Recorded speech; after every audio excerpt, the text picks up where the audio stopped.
Meet Mongolia's #1 driver, Mongolia's most delightful guide, and me, an Aussie.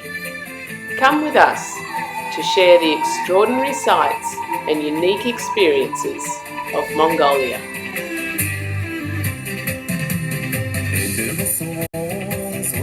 This time we stay in the city of Ep.9, where we visit a copper mine and watch the dancing fountains before heading to the Gobi and exploring the ruins of an ancient monastery. Jackie having a little stretch on the veranda. Because the ceiling wasn't high enough to go like this. Oh, stuck. After leaving our only just high enough cabin, we tried our hand at herding the sheep and goats.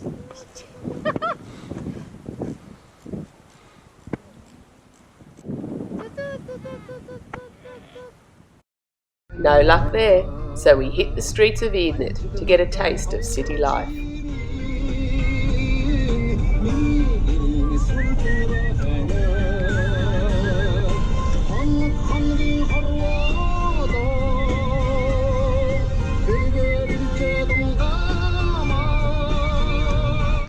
Just walking along to the big golden Buddha.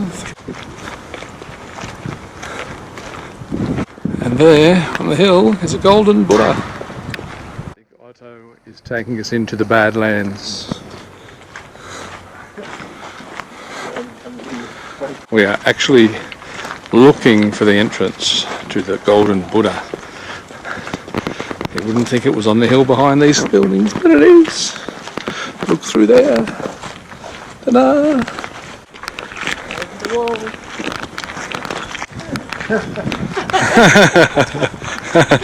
We are lost. We did find our way out of the alleys, over a ditch and across the grassy hill to arrive at the large golden Buddha, where we spent time looking at it and the adjoining Russian-Mongolian Friendship Monument, all overlooking the mine we were about to visit.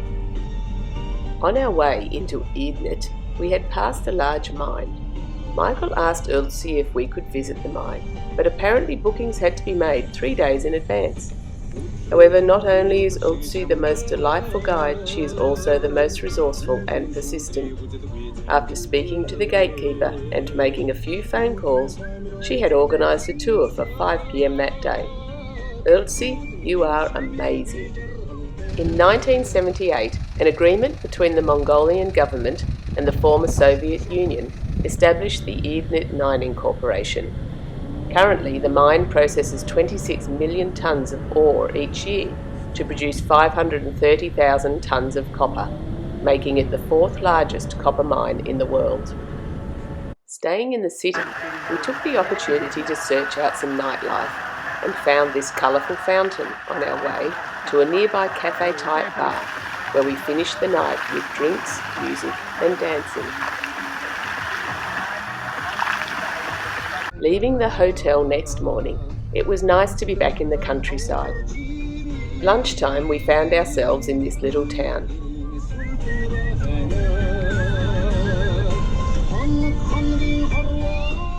We enjoyed delicious freshly made dumplings and milk tea at this cafe. 5 people fed and watered for $12. And then we found another lake. Over to the other side there's a willy willy straight across, if you can see that lighter patch. It's just come off the water. It's going up onto the land. It's just dry everywhere, and then all of a sudden, a lake. Otto always found interesting places to stop for a stretch. Here we strolled the shores of a lake before stopping to examine the Khujirt monuments. We arrived in Khujirt to find our very fancy accommodation and another flat tire. Our fancy accommodation was a health spa based around the healing powers of this spring water, so we took the opportunity to fill our drink containers in the hope of improving our own health. The cows certainly looked like they were thriving. Our next stop was a visit with this lovely family who were milking their horses and making arag. As is custom, we were welcomed into their home to share food and drink. It's cow skin. Cow skin. The sack is the cow skin, and put the milk from mash into that leather sack and beat with the wooden tool for many times, and then the milk will be fermented. We helped out by stirring the arrig. I think we helped, but we definitely needed more practice. Yes, I think the temperature doesn't matter. Oh, okay. What should you do then? Essential. Spin that little thing. So she took the sample for the dogs, And then for the owner of the family. Now she can give it to the other people. What's the spinning? The spinning wheel. The prayer wheel. The prayer. Oh, look at Mrs. This Prayer. size. Ah, She's asking, where are you from? Austral. Мама так сортой өөрсдөө тэмдэг өгч гэж. О байна уу?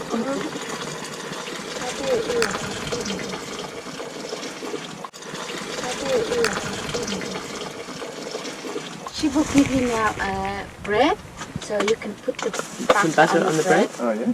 Mongolia. It's silver cup for the fermented milk. Silver has been shown to have health benefits and antibacterial properties. Since the 17th century, Mongolians have traditionally used a silver cup for drinking liquids and would carry their own silver cup when they travelled.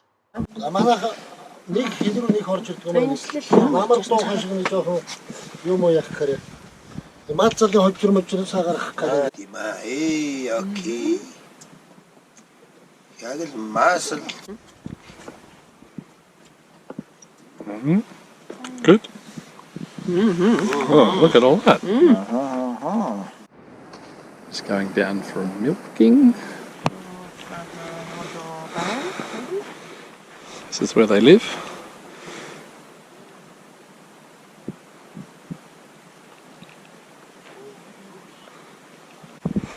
This couple met. One man was on one side of the hill as a child and the girl was on the other side of the hill, and then they met up while they were out with the animals. They've got 3 children.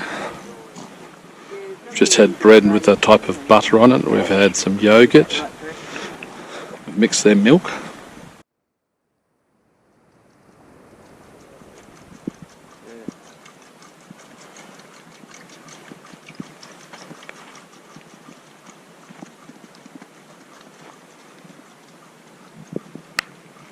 He goes and takes this foal over to this mare. They two belong together, so the foal starts having some milk. That makes the milk start to drop. Then they take the foal off, and they make some more milk.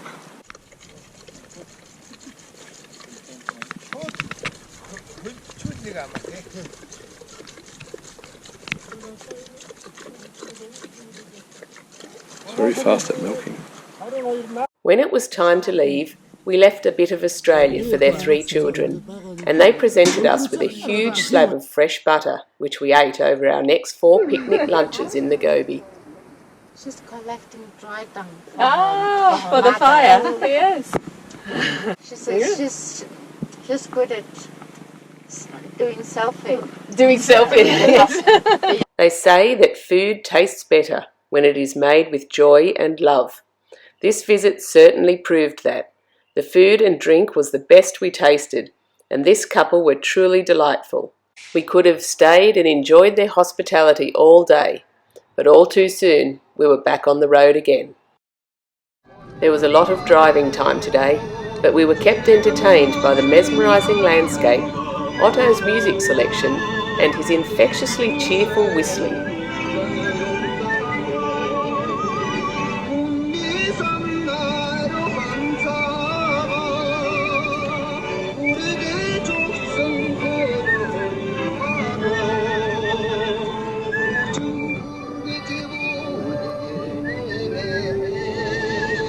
We're almost to the Gobi.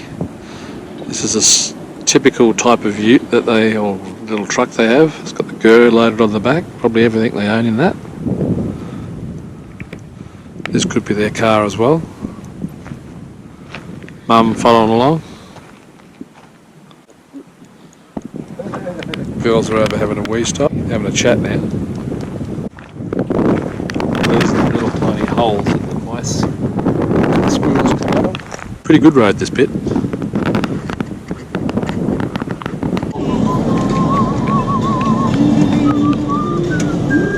About 100 kilometres of this.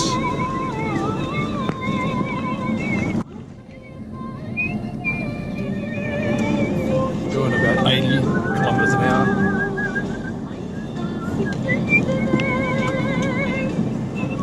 There's a choice of 3, sometimes 6 different tracks. As we were travelling, Otto spied something on a nearby hill.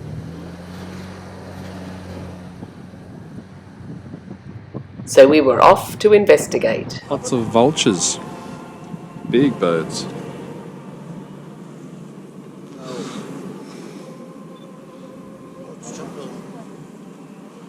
There's just no road. This is it. A track. Just winding off through the wilderness.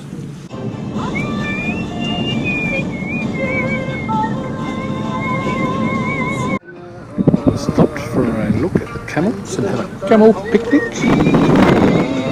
The tire is a bit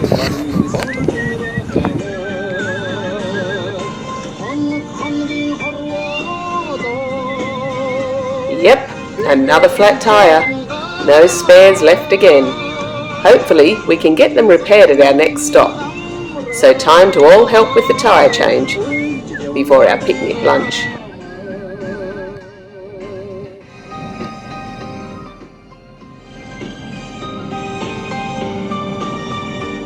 lunchtime spot.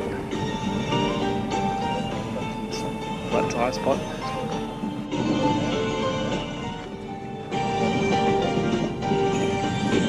I reckon we're just starting to be in the go. Seen a few motorbike tours go past. Cars all ready to go again. Picnic's getting packed up. Seeing Jackie doing the last little packings. And they're getting chocolate. Look what they're up to. Chocolate.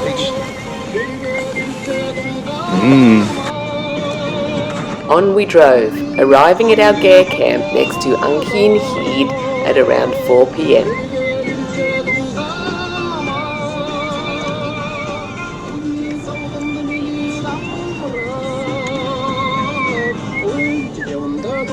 We've arrived at old monastery. Gear camp. We're on the beer drinking deck. Jackie! Here comes Jackie for a look, for an inspection of the river. It's a nice deck. Right there. Right there.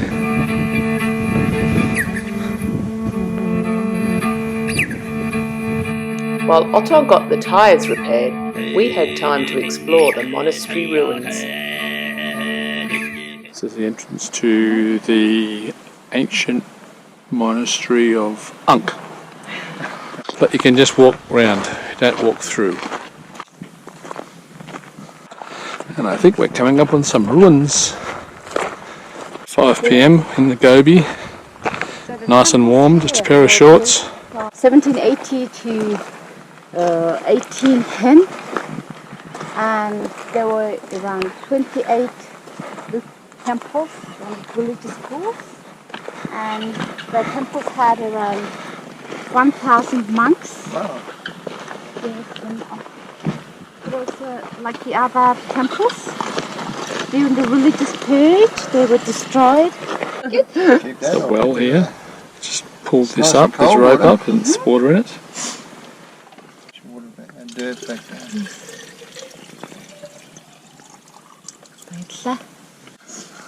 It's more than a little bit there. So the wells were like this. With The water in this spring also held health benefits, so we all took a drink. Who were we to argue with 300 years of history? Ah, Khujirt.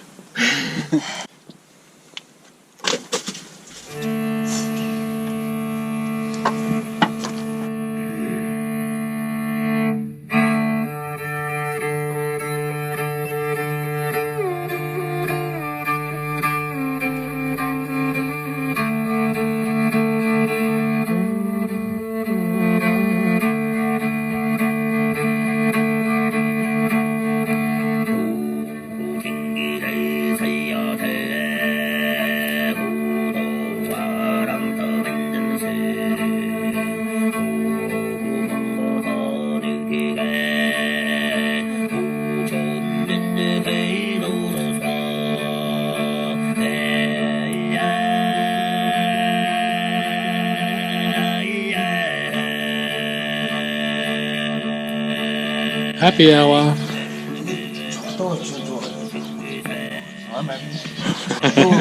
After our exploration, there was time for sunset drinks on the veranda, before dinner and our evening game of cards.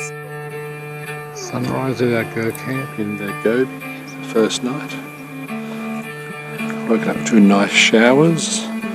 We thought we'd come for a little wander down to the creek, or the gull, as they call it here. It's very peaceful.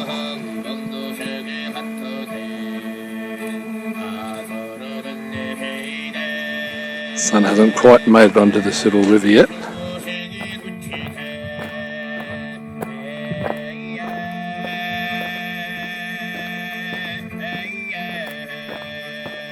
It's a very pretty little area.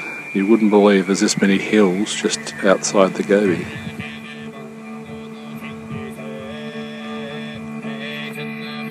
So we've gone for a bit of an early morning explore. We've had our showers. We've walked around a little headland. The sun's just peeking its head up there in a minute.